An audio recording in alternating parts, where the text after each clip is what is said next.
Picture this: a quiet, unassuming man living a double life in Wichita, Kansas. By day, he's a family man, a church council president, and a Boy Scout troop leader. By night, he transforms into one of America's most infamous serial killers, a monster who terrorized a community for decades. This is the chilling story of Dennis Rader, better known by the name he gave himself, BTK, which stands for Bind, Torture, Kill. Our story begins in the 1970s. Dennis Rader was just an ordinary guy on the surface. He worked for a security company, ADT, which ironically gave him knowledge about home security systems, knowledge he would later use for his horrific crimes. He was married, had 2 children, and was a respected member of his community. No one, not his wife, not his kids, not his neighbors, suspected the darkness lurking within him. The terror started on January 15, 1974. Rader broke into the home of the Otero family. What happened inside was a nightmare that would haunt Wichita for years to come. He murdered Joseph and Julie Otero and 2 of their young children, Josephine and Joseph Jr. The crime scene was brutal, and it marked the beginning of BTK's reign of terror. This wasn't just a random act of violence, it was meticulously planned. He had stalked the family, learned their routines, and executed his plan with cold, calculated precision. After the Otero murders, Rader went silent for a few months, but then he struck again, and again. His victims were chosen seemingly at random, yet he stalked each one, learning their habits and vulnerabilities. He would break into their homes, often in broad daylight, and wait for them to return. The fear he instilled in the community was palpable. People were afraid to be alone in their own homes. Locks were changed, security systems were installed, and a shadow of suspicion fell over the entire city. What made BTK truly terrifying was his need for attention. He craved fame and recognition for his crimes. He began writing letters to the media and the police, taunting them with details only the killer could know. He gave himself the name BTK and demanded the media use it. In his letters, he was arrogant, boastful, and utterly without remorse. He described his crimes in graphic detail, reveling in the power he held over the city. He even sent a poem about one of his victims to a local newspaper. It was a macabre game of cat and mouse, and for years, BTK was always one step ahead. The police were baffled. They had a mountain of evidence, but no leads. The letters gave them insight into the killer's psychology, but his identity remained a mystery. He was a ghost, a phantom who could strike at any time, and then disappear back into the fabric of normal life. He committed 10 murders between 1974 and 1991. And then, just as suddenly as he had appeared, he went silent. For years, the BTK case went cold. The letters stopped coming, the murders ceased, and the people of Wichita began to breathe a little easier, though the memory of the terror never fully faded. Many believed the killer was either dead, in prison for another crime, or had simply stopped. The police department kept the case files open, a constant reminder of the monster they had never caught.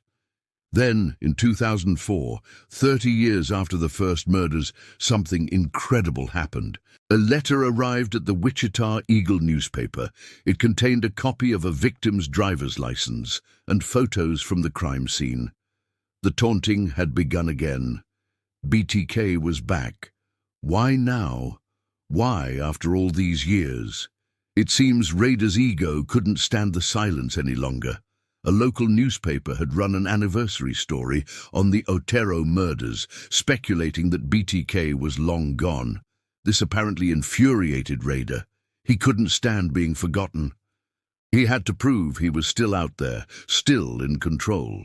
Over the next year, Rader sent a flurry of communications. He sent packages containing items from his victims, bizarre drawings, and even a chapter list for a book he was supposedly writing about his life, titled The BTK Story.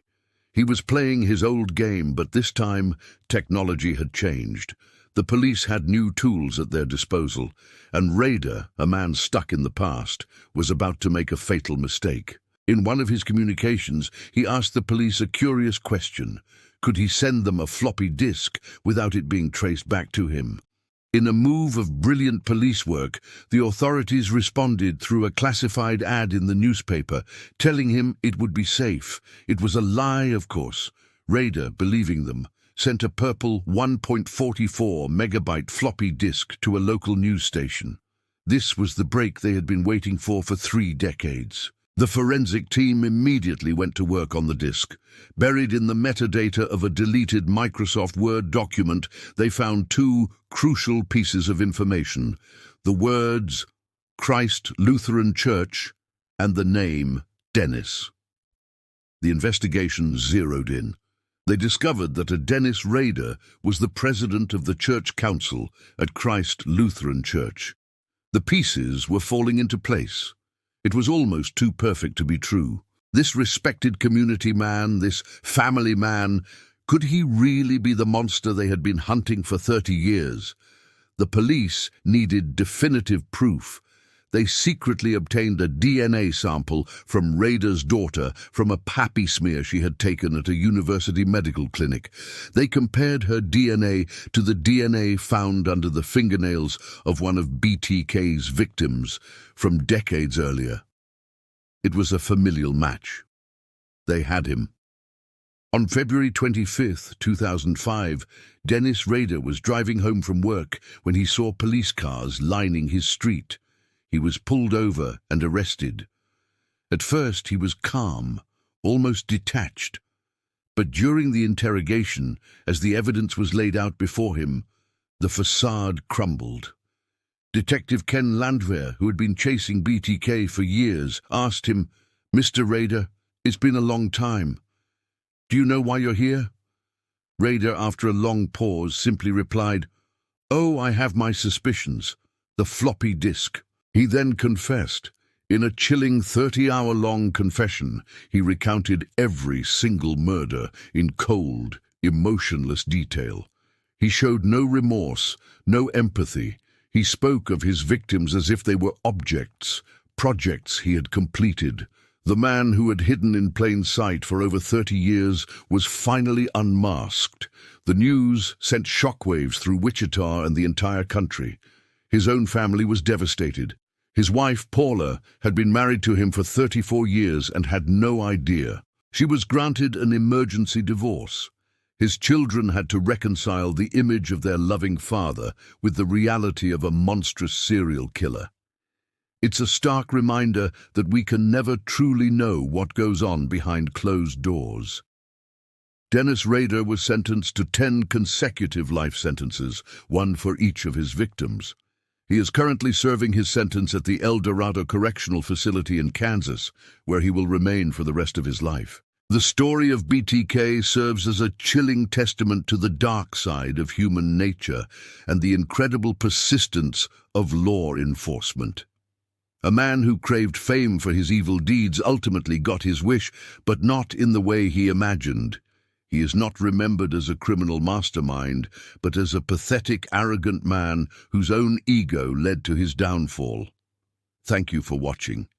If you found this story as fascinating as I did, please hit that like button, subscribe for more deep dives into true crime, and let me know in the comments which case you'd like to see covered next. Stay safe out there.